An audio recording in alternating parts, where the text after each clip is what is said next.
ഒരു കാര്യം, എന്താ സുശീലേ? ഇപ്രാവശ്യത്തെ ഉത്സവം വന്നാ നമ്മുടെ നന്ദിനി നമുക്ക് നഷ്ടപ്പെട്ടിട്ട് ഇതോടെ 16 വർഷം കഴിയും.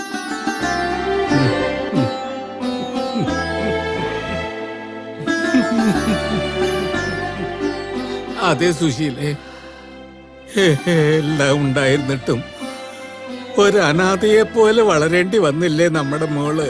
ശരിയായ നേരത്തില് എല്ലാം ചെയ്യേണ്ടത് ചെയ്യാൻ പറ്റാതെ പോയല്ലോ.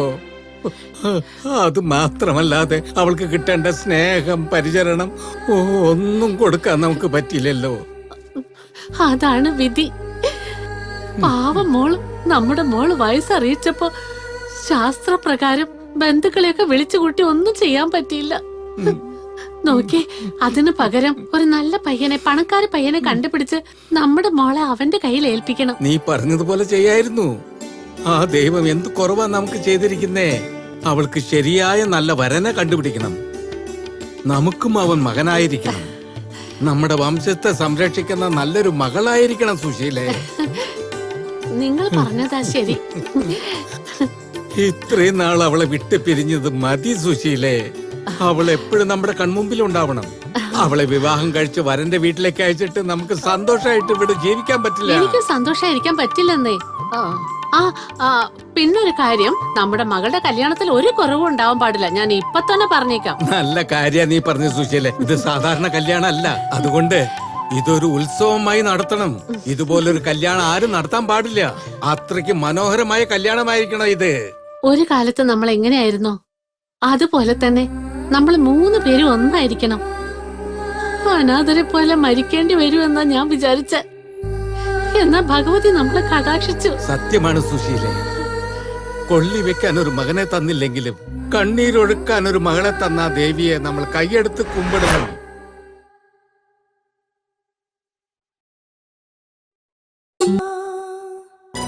ഒരു വാക്ക് പറഞ്ഞിരുന്നെങ്കിൽ നിങ്ങളിരിക്കുന്ന സ്ഥലത്തേക്ക് ഞങ്ങൾ വന്നിട്ടുണ്ടാവില്ലേ?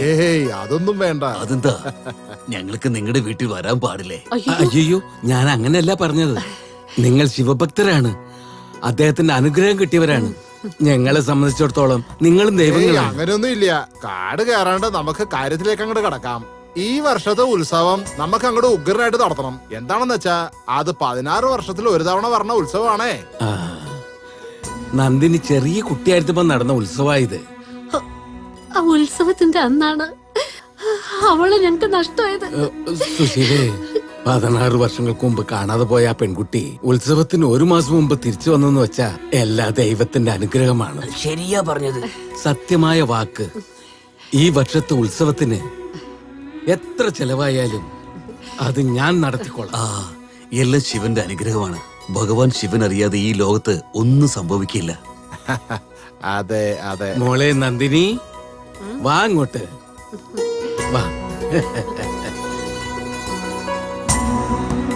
ഇവളാണ് എന്റെ മകള്. ഇവള് മകളെന്ന് പറയുന്നതിനേക്കാൾ എന്റെ ജീവൻ എന്ന് പറയാം. നന്ദിനി മോളെ, ഇദ്ദേഹമാണ് അമ്പല കമ്മിറ്റിയുടെ പ്രധാനി. പേര് നടരാജൻ. മോളെ നമസ്കാരം പറ. പറയൂ മോളെ. നമസ്കാരം മോളെ. ഇദ്ദേഹം നമ്മുടെ അമ്പലത്തിലെ പ്രധാന പൂജാരിയാണ്. നമസ്കാരം. ഇവരെല്ലാവരും നമ്മുടെ ചുറ്റുപുറ ഗ്രാമത്തിലുള്ളവരാണ്. സുശീലേ, പണം എടുത്തു കൊണ്ടുവന്ന് കൊടുക്ക്. എത്ര വേണം? ഒരു 5 ലക്ഷം രൂപ. മതി മതി. അകത്ത് പോയി പണം എടുത്തോണ്ട് വാ. 5 ലക്ഷം. എവിടെയാ? അകത്ത് ലോക്കറിനകത്തോണ്ട്. ഓ,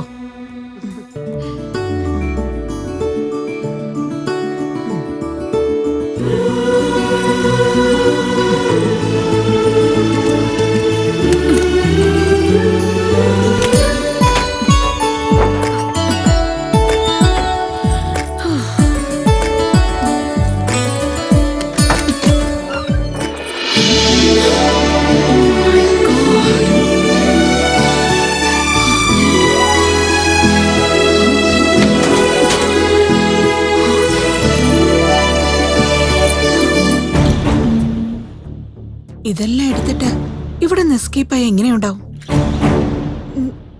നോ നോ, ഇപ്പൊ വേണ്ട.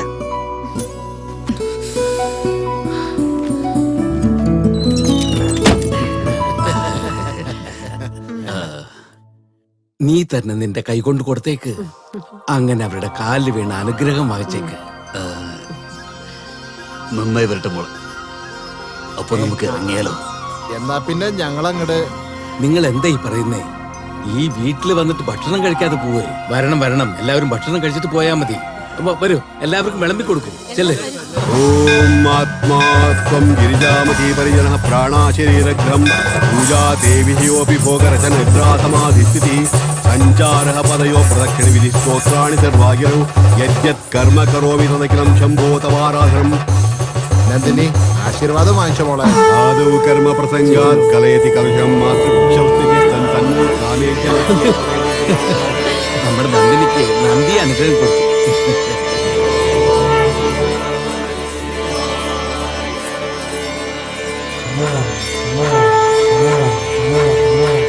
എല്ലാവരും രക്ഷിക്കണം ദേവി.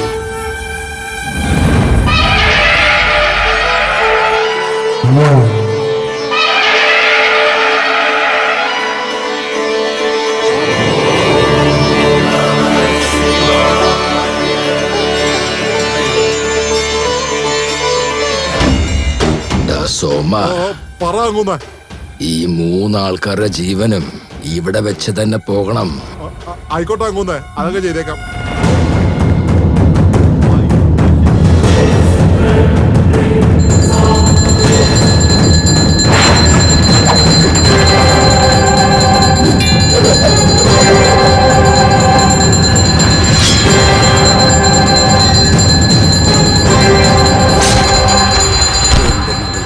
ഒരു ദോഷം വരുത്തരുത്. ആശീർവദിക്കൂ. നന്നായി നന്നായി. തൊട്ട് നമസ്കരിച്ചോളൂ.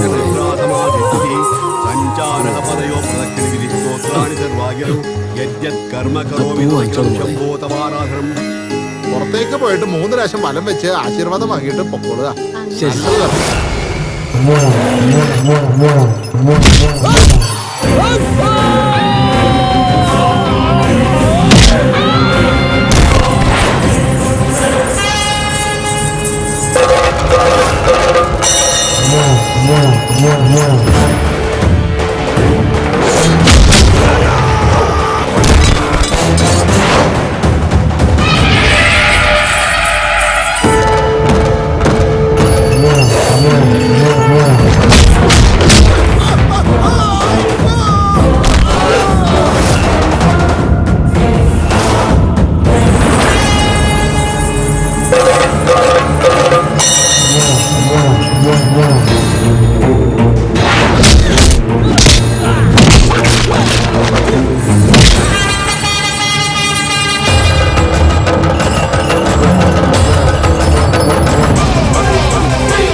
മരണം തേടി കണ്ടെത്താനാവില്ല, അത് നമ്മളെ തേടി വരും. എന്റെ കണ്ണുകൾ നിന്നെ തന്നെ തേടിക്കൊണ്ടിരിക്കും. എന്റെ ശക്തി തേടുന്ന കണ്ണുകളെ അടയ്ക്കുകയാണ് ചെയ്യുക. അടയ്ക്കുക മാത്രമല്ല, മണ്ണിടുകയും ചെയ്യും. എന്റെ പേര് നന്ദിനി. എന്റെ മുന്നിൽ വന്ന കൊല്ലും ഞാൻ.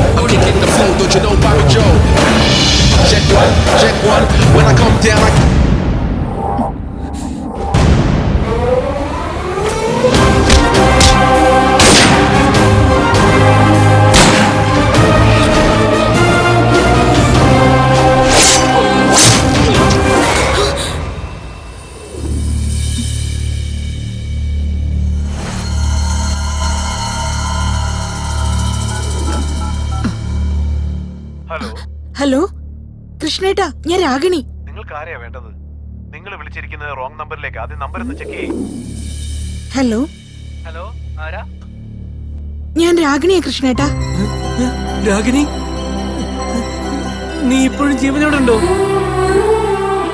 ജീവനോടെയുണ്ട്. നിങ്ങൾക്ക് സുഖമല്ലേ? എന്റെ കാര്യം വിട്. നീ ഇപ്പൊ ജീവനോടെ ഇല്ലേ? എനിക്കത് മതി. എനിക്കത് മാത്രം മതി.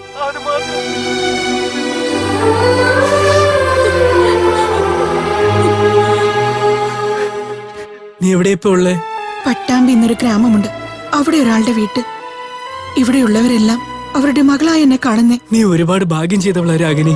എന്നാൽ ഞാൻ അവരുടെ മകളല്ലല്ലോ. അവരെ കാണിക്കുന്ന സ്നേഹത്തെ സ്വീകരിക്കാനും വയ്യ, തള്ളാനും വയ്യാതെ ഞാൻ കഷ്ടപ്പെടുകയാണ്. മാതാപിതാക്കളുടെ സ്നേഹം കിട്ടുന്നത് വലിയ ഭാഗ്യ. അതുകൊണ്ട് ആ സ്നേഹത്തെ ഒരിക്കലും കൈവിടരുത്. എനിക്ക് ഈ സ്നേഹമൊക്കെ കിട്ടിയത് വലിയ കാര്യമാണ്. ഈ അവസരം നഷ്ടപ്പെടുത്തരുത് രാഗിനി. ഇതുവരെയ്ക്ക് നീ നരകമാണ് കണ്ടത്. ഇനിയെങ്കിലും നീ സ്വർഗത്തിന്റെ സുഖം അനുഭവിക്കേ. നാളെ ഒരു ദിവസം ഞാൻ അവരുടെ മകളല്ലെന്ന് അറിയുമ്പോ അവരുടെ മനസ്സ് വല്ലാതെ വേദനിക്കില്ലേ? അതെനിക്കിഷ്ടമല്ല. നാളത്തെ കാര്യം ഓർത്ത് ഇന്നത്തെ സന്തോഷം നീ ഒരിക്കലും കളയരുത്. ആരാണോ എന്നെ അവരുടെ മകളായി കാണുന്നത് അവരുടെ ജീവൻ ആപത്തുണ്ട്. നമ്മൾ ഒരുപാട് പേരുടെ ജീവൻ എടുത്തിട്ടുണ്ട്. ഇപ്പൊ അവരുടെ ജീവൻ രക്ഷിക്കാൻ നോക്ക്. അതൊരു പ്രായശ്ചിത്തമായിരിക്കും. ശരി ഏട്ടാ. നിങ്ങളിപ്പോ എവിടെയാ? ഹലോ, എന്തിനാ ചേട്ടാ കരയുന്നേ? രാഗിനി, ഒരു ദിവസം ഞാൻ എന്തായാലും ആ വീട്ടിൽ വരും. ഒരു പ്രാവശ്യമെങ്കിലും അവിടെ എന്തെങ്കിലും കഴിക്കണം. എന്താ ഏട്ടാ നിങ്ങൾ എന്തൊക്കെയോ പറയുന്നത്? നീ ആരാണോ ഫോൺ സംസാരിക്കണേ? ആരാണ് ഫോൺ തന്നത്? പറടാ. ഹലോ കൃഷ്ണേട്ടാ. ഹലോ. സംസാരിക്കുന്നത്